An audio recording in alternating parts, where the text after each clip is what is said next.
Good evening and welcome to another Mac show with Masood Sadiq and my compatriot Tom Jones.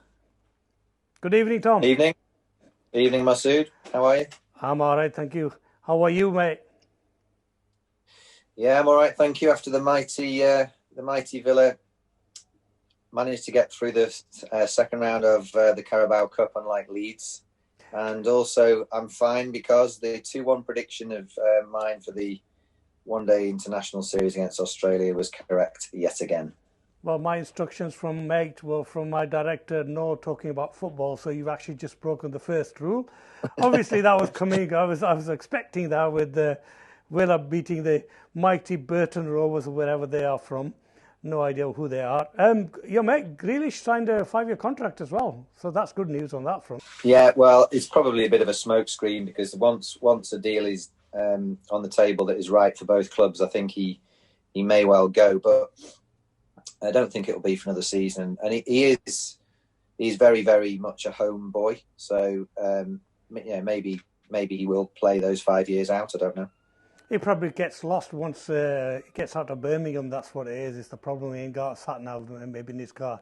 He doesn't know where to go, where Manchester or Madrid is, and so hence it's better to stay in Birmingham, isn't it? Well, going around that spaghetti junction, it's enough to confuse anyone.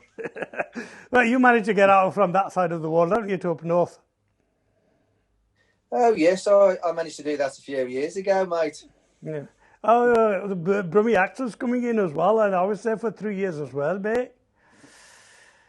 Yeah, there's a little twang there, little twang. Yeah, from the heart of Birmingham, Spark Brook, man. That's where I was in my early years. You just sound Welsh. It just sounds terrible. Right, on to your predictions. Yes, you got the prediction right, 2-1. You went either way, didn't you? So there was nothing for you to lose. So the Australians won it, yeah?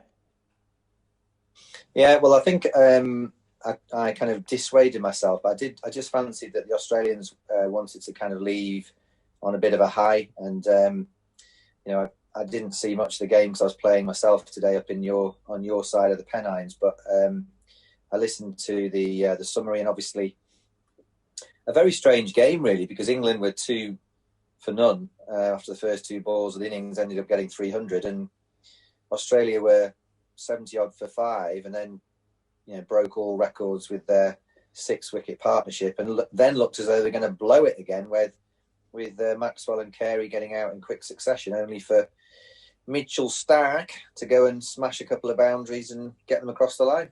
So well done to them. Yeah, no, well, actually, in the end, it was really good. I watched in bits and bats and did watch the last half hour of it. I was at both screens on one side. On my phone, I had the cricket on, and I was watching the Leeds game as well, which was dreadful. But the cricket was really good. But yeah, you're right.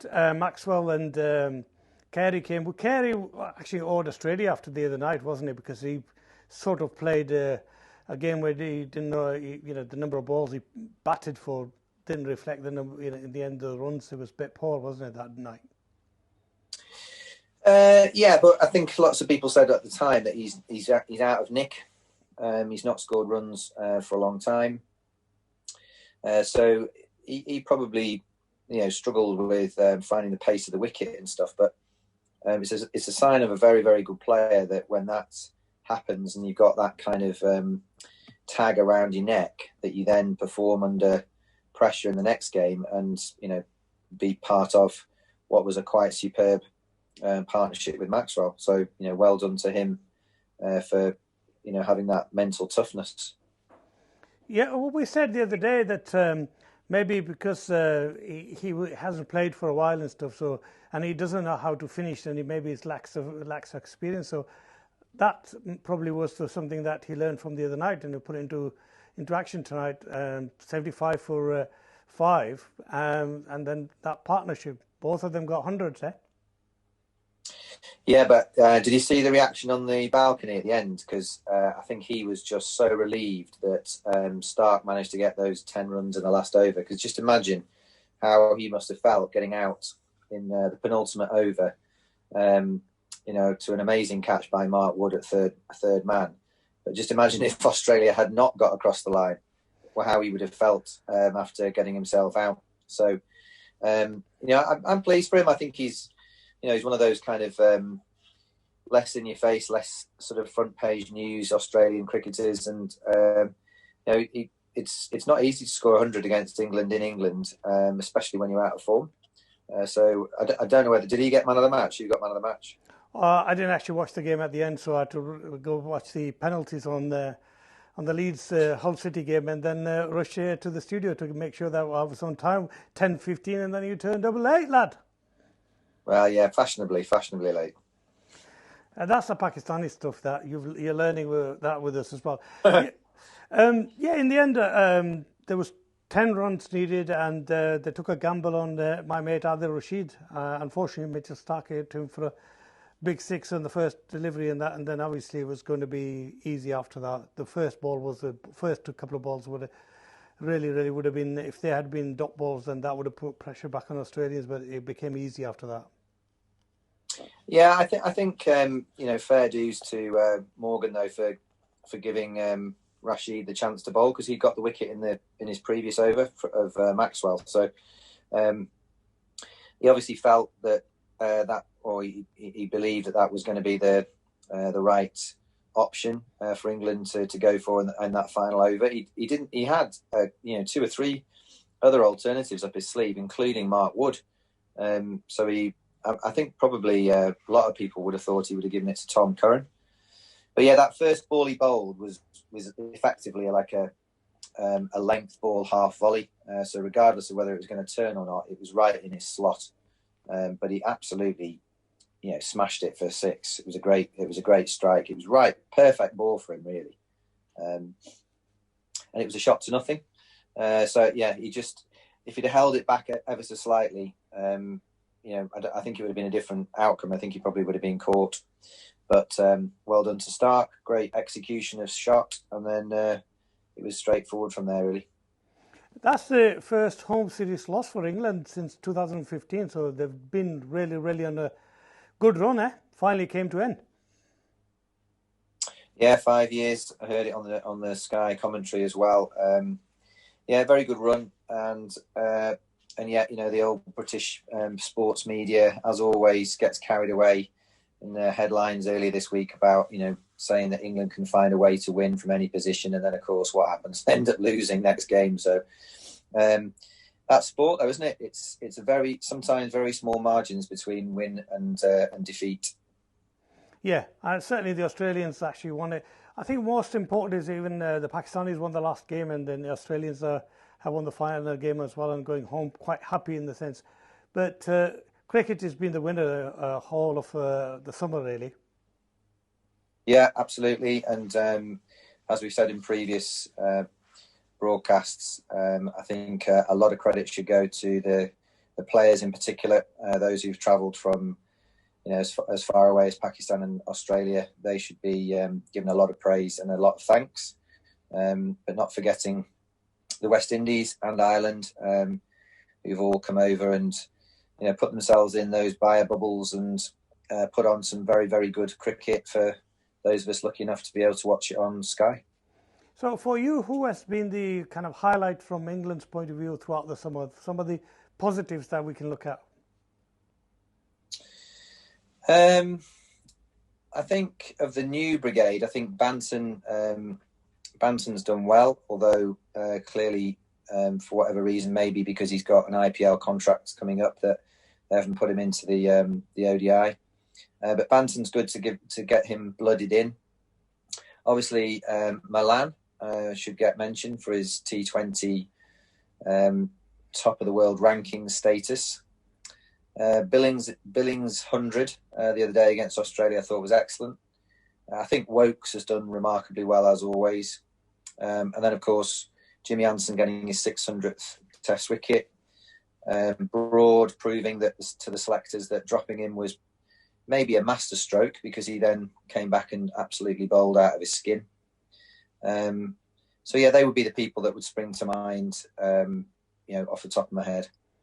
Yeah, and what you missed Crawley in the Test series?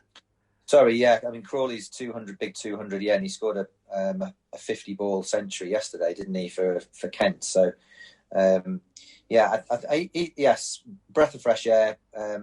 Probably his broad smile after he reached his first 100 for England was something I remember for the summer now. You've reminded me about that innings. Yeah, so really pleased for him. Yeah, and we had a few Pakistanis who actually performed well. Not many. I think they forgot to bring their brains with them when they came over, but they've got off lightly. I mean, today there was in Pakistan, the chairman of the Pakistan Cricket Board and the chief operating officer went to see Mr. Imran Khan, so they'd signed a deal with Pakistan Television and Pakistan Cricket Board to actually show cricket in Pakistan, domestic and international cricket. There's been a lot of criticism from some of the ex-players who were playing for, they had jobs with departments and where people worked for PIA and banks and stuff. But they've gone for the States now, and it's completely reformed, and quite a few people cricketers have lost their jobs and stuff. But I don't know whether that's going to benefit anybody or not. We have to, only time will tell. So in terms of Pakistan, we saw a bit of class from Babar Azam, and probably for me, Rizwan was the best player on the tour, and I think he deserved to be in the team ahead of Sarfraz. Yeah, completely agree, and I think I have a little faith. I think that Imran Khan's got a vision, hasn't he, for sort of changing the way in which domestic cricket in Pakistan at first class level is played. He wants it to be more competitive. I think he probably, without admitting it openly, wants to kind of try and eradicate all these sort of cliques that even we've witnessed firsthand up close and personal all those years ago in Durham and Gateshead.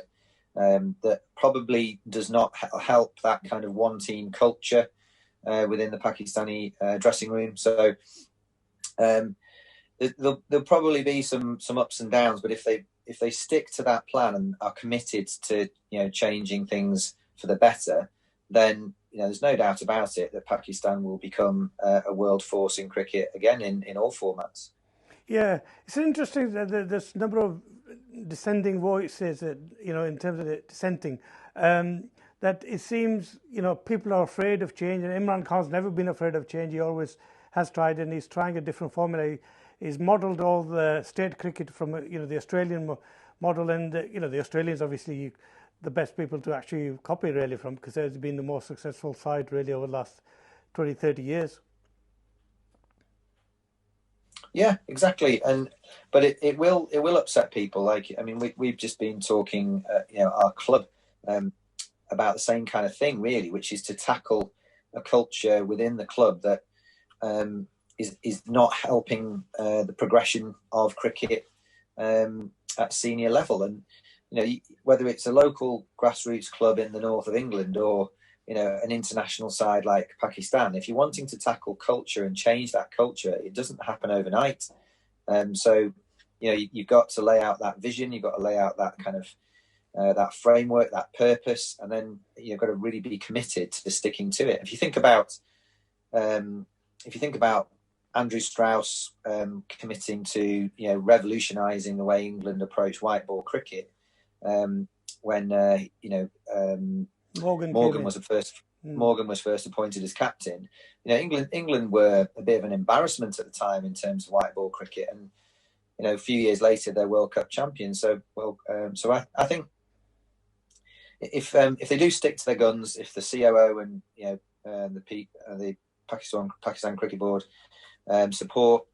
fully support in words and deeds what the framework is that Imran Khan has signed off, then there's every reason to feel optimistic as a Pakistan cricket fan. Yeah, certainly I'm optimistic. I mean, having seen what was here in the summer, there's a lot of young, precocious talent there. It needs to be polished, needs to be honed. And there were lots of, I think for me, there were too many coaches around, and I think they've got to change the coaching system a little bit better, maybe have a different selector. You can't really be a chief selector as well as, the coaches. So there is that thing that needs to be sorted. And there are a few things, but hopefully I was talking to Nadeem Khan earlier in the year, and he said, as far as he sees it, the fast bowling that Pakistan have got, current crop of fast bowlers are going to be really, really good, but it'll take a bit of time and the future is bright. So, coming from somebody who we've known for a long time, and his Yep. ability as an administrator and also, a really good coach in Pakistan. He's highly respected there. I kind of, taken that and on board, and I think hopefully that will be good for Pakistan. Yeah, I hope so too. Yeah. IPL is coming up starts on Saturday, not far off, eh? Yeah, I'll probably try and watch a little bit of it just to see what it's like without any crowds in the stadium, and also with it being a different venue, of course. I was listening to the COO of Rajasthan Royals on Talksport earlier today, and he spoke very well, very eloquently about the culture and philosophy that they're trying to build in their franchise, which is very different, I think, to a lot of other franchises. So yeah, I'll keep a special eye out for them and see what happens. Yeah, keep us both busy, won't it? We will be having a bit of a chat over the IPL. I'll try to watch it. I've not been a fan of IPL for a long time, actually. I haven't seen it for years. You've been always busy. But hopefully this year we'll do it, and so we can chat about it a little bit. Yeah, why don't we do like a weekly catch-up or something like that? Yeah, we should do that. We possibly will have somebody actually in Dubai. We might be able to get hold of somebody there who can actually give us live reports at the end of the night. So there's something there. We're also streaming, and this Saturday, first game, our first live game here on Mac Digital's channel. We're doing the under 15s final in Bradford from Bradford Park Avenue, 10 a.m. So maybe if you're up on Saturday morning, you can join us. Yeah, I'd love to. I'm probably going to be taxiing on Saturday morning with Charlie, but make sure that you give me a reminder. Make sure you get it out online in advance. I'll share it on my social media as well, and see if we can get as many people as possible to follow it. Yeah, that's really actually we're all excited because we're going to get all the kit out there, and we're at the ex first class ground, Bradford Park Avenue. Hopefully the weather will be nice, and we'll have lots of young talent there. Maybe somebody we can spot who could be a future star. Yeah, well, that's what it's all about, isn't it? For me, my involvement and passion in cricket nowadays, whilst we've been speaking over the last couple of months about being, fans from our TVs. What I'm most passionate about is the next generation of cricketers, whether it be in England or whether it be abroad. So it sounds like it'll be a wonderful event on Saturday, and all the best to everybody involved. Yeah, thank you very much.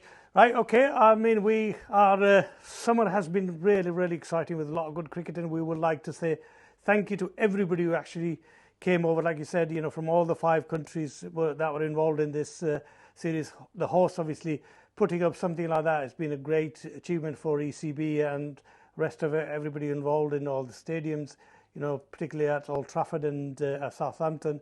And for the 4 teams, Ireland, Pakistan, West Indies, and Australia to all come here and actually entertain us in these difficult times for everybody. Very well said, Masood. I echo everything you've just expressed so eloquently, 100%. Just want to also thank you to you and your family for the late night chats. They've allowed you to come into come and put up with me, and thank you. And we want to say thank you to Aman for being our director and technician for last few weeks. And he isn't getting off lightly because he's got another couple of weeks before he goes back to university. So he shall be dictating with us for another couple of weeks while we talk about the IPL and stuff. Well, it's an absolute pleasure. I've really enjoyed it, and look forward to many more. Although if a man's going back to university, I have my doubts as to the quality of coverage being the same. So I hope he's got a succession plan in mind. No, we've got another technician ready. We've been kind of grooming somebody to actually take his place, but probably not as good as Aman, but enough praises for him. Otherwise, he won't be able to get through the doors from downstairs. We want to say thank you to everybody who actually has been supporting us and watching us on YouTube, people who've been following us on Facebook. We really, really appreciate all your support. We appreciate all the comments that you give us, all the feedback. And, we will probably do a bit of the football. I mean, our football side is going to carry on. Tom, if you want to talk about Aston Villa, you're welcome anytime. We're going to be talking about a lot of football. We've had football session on Saturday. We actually watched the live game here in the studio, the Liverpool-Leeds game. and we're going to be watching a few more of them, and also previewing the Premiership games, as well as the IPL and also PSL, because they've got to finish off the Pakistan PSL in November. I just forgot to talk about there's a lot going on, isn't there? And as I say, I really enjoyed it.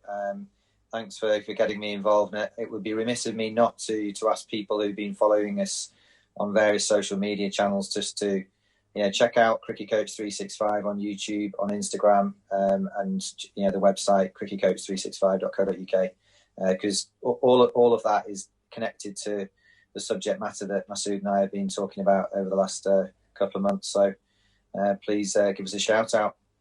Yeah, thank you very much for that, Tom. And I shall see you during the IPL. Look forward to it. Thanks.